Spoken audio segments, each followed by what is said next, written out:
Alright, so this is my workflow for taking a reference image, your clone, and basically putting it into any situation. So the first thing I'm gonna do is spend time building outfit. I've made hundreds at this point, so it makes it a lot faster whenever I'm creating.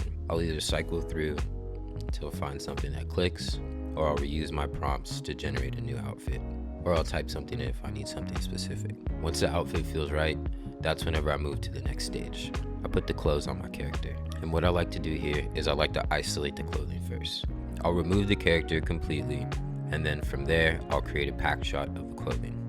After that, I'll make some small refinements if necessary, and then I will find one of my strongest clones and I will apply the clothes onto that. Why am I doing it this way? It's so that way I'm not fighting the model and I'm building on something that already works. Since Kling just had an update, you can also use Kling elements. It's a new feature that helps a lot, where you can take your reference image and you can put 3 different angles in, and it will help with character consistency. And also those elements will work in Cinema Studio too, which is pretty neat. But yeah, after that, I take my reference image, I jump into ChatGPT. It's a lot that goes on in there.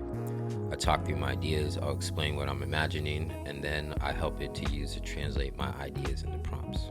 Basically, it takes my ideas into something that makes sense to AI. After I do a little bit of arguing back and forth, I start generating. I'll run a test. If I like it, I keep it. If not, I go back and I refine. I repeat this process a lot. For me, it helps turn my imagination into something structured, something that actually translates visually. I got a lot of stuff that goes on in my head, so it definitely helps.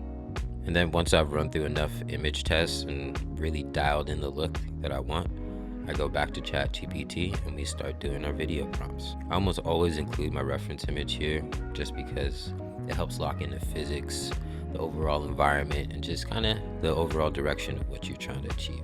Again, this part is also very back and forth. Some more arguing with ChatGPT. I'll jump between frames trying to adjust speed, motion, intensity, and pacing until it feels right. But yeah, from there, I download my clips, put it in my editing software.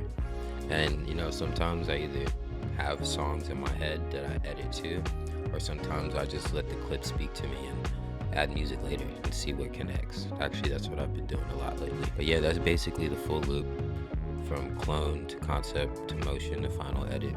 Have fun, I'll be dropping more videos. I place project files in my course, ChatGPT logs and everything like that in there, so people can literally just see how I create. And yeah, have fun.